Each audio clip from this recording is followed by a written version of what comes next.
Since we ran late, she had to go somewhere else. So we just had a very productive lunch as we lay out the next few weeks.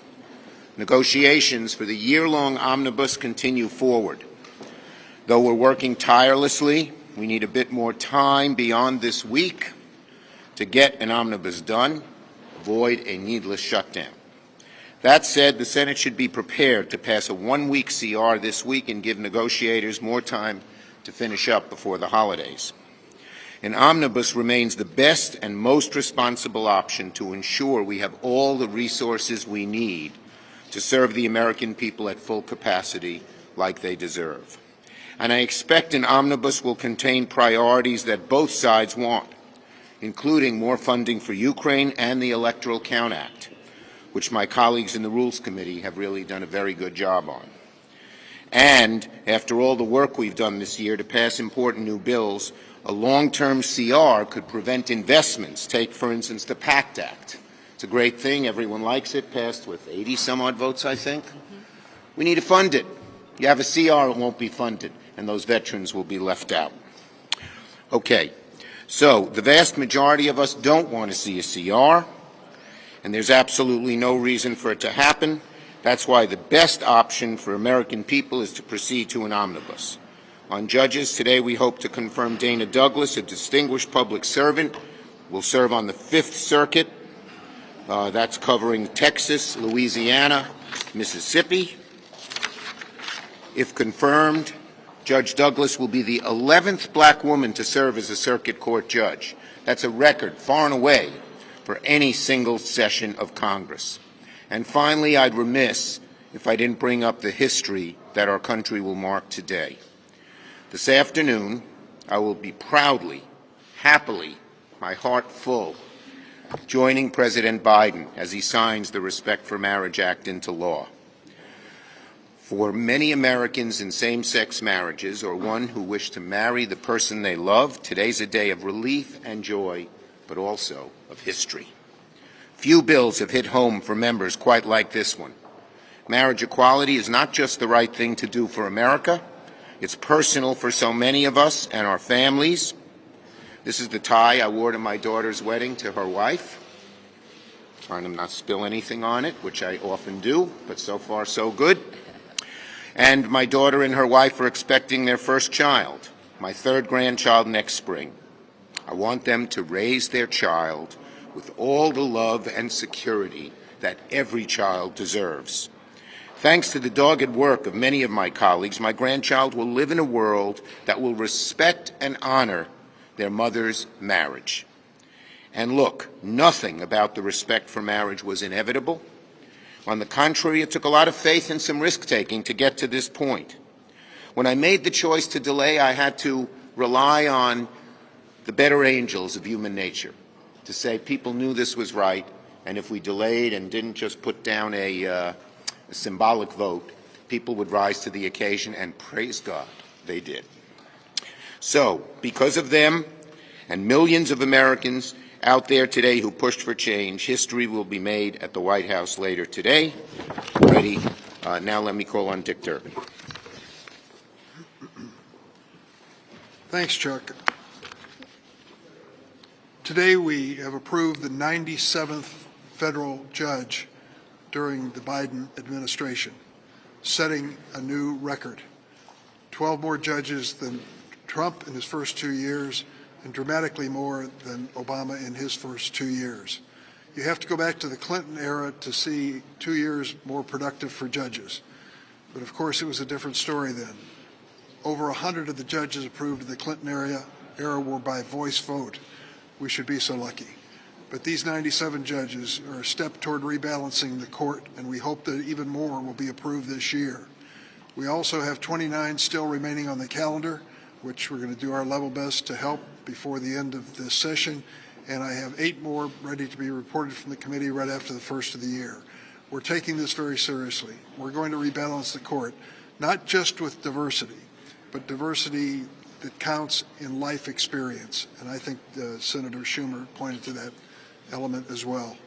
We are trying at the last minute to come up with some negotiations on avoiding a continuing resolution and moving forward with a omnibus spending bill. The Republicans should be with us. It was the Republicans who in the last campaign talked about defunding the police. Do you know what a CR does? It defunds the police by cutting back in the granting process the money that we want to give them so that they can hire at least 1,500 more police officers nationwide. If they should prevail and end up with a CR, those 1,500 officers will not be hired. The same is true about the crisis at the border. If you want more Border Patrol agents, don't go to a CR. That cuts back in the numbers that we believe we need. It's dramatically wrong. And the same thing is true with veterans assistance. So when it comes to the basic budget, it's a test on the messages of the last campaign from the Republican side. If they want to fund the police, if they want order at our southern border, if they want to make sure that our veterans are treated in a positive way, stick with us and pass an omnibus and do it quickly. Senator Stabenow.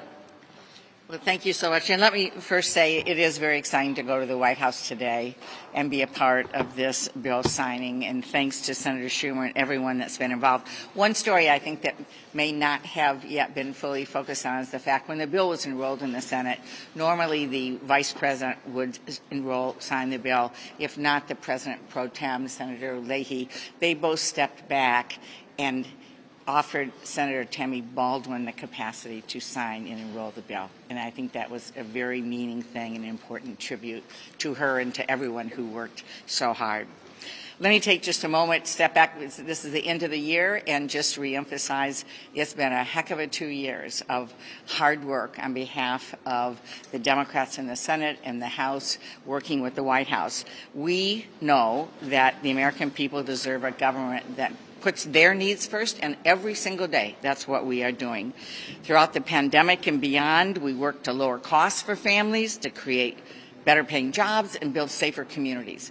That's what all of this work has been about. And we are already now seeing the fruits of that. This CPI, once again, going in the right direction, going down when it's announced today. We focused on lowering costs, standing up to Big Pharma to bring down prescription drug costs, lowering health care costs, standing up to Big Oil to focus on less expense at the pump and be able to heat your house and pay energy bills, better paying jobs. And it's amazing, 10.5 million jobs have been created in this last 2 years, more than any time of 2 years of a president, frankly, more than in most of our lifetimes have been created in one time, in one presidency. That's the largest job growth during any president's first 2 years, and one of the reasons that the poverty level fell last year to 7.8%. And then finally, keeping communities safe, people safe, putting vaccines in people's arms, turning COVID around so we can manage it. We know it's still with us, but we're now able to manage it. In addition to the important gun safety reforms in the Bipartisan Safe Communities Act, we also made historic new investments in transforming mental health services. It's about keeping communities safe. We ensured our local police and fire departments were funded, and we passed also the most significant climate reforms in our history. So, unfortunately, meanwhile, MAGA Republicans care only about one thing, their own power. We're going to keep putting people first as we go into this new year. We're going to build on what we have done to move the economy forward, keep people safe, and lower their costs. Thank you. We're only going to take a few because we got to get to the White House. Way back there. Yes, we're going to vote on that amendment. As you know, Republicans blocked it in the House, even though permitting reform is something that they've always supported in the past, so I hope they'll help us and support it. Yes. Do you plan on supporting a Democrat in the Arizona Senate race in 2024 now that Kristen Sinema is announced she's an independent? I'm focused right now on finishing the lame duck. Yes. Go ahead.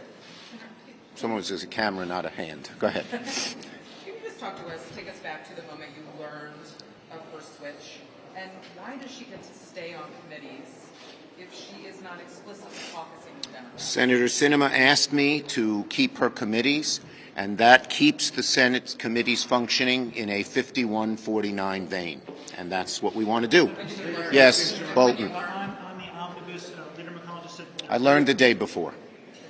On the Yeah. omnibus, Leader McConnell just said that negotiators are very close to a deal. Do you expect something today or Wednesday? And are you confident the ECA will in fact be part of that? Second, I am very optimistic that ECA will be part of it. I think it has the support of all four leaders, and that's very important to get done. We're getting closer on the omnibus. There's still some disagreements. I'm hopeful we can get it done quickly. Last one. Do you see any tax extenders being added to the omnibus, or are those Do I see any what? tax extenders? Well, we'd like to do some tax things, but our caucus feels very strongly that your child tax credit should be there as long as there are some corporate tax breaks, and so far we don't have agreement from the Republicans. Thank you, everybody.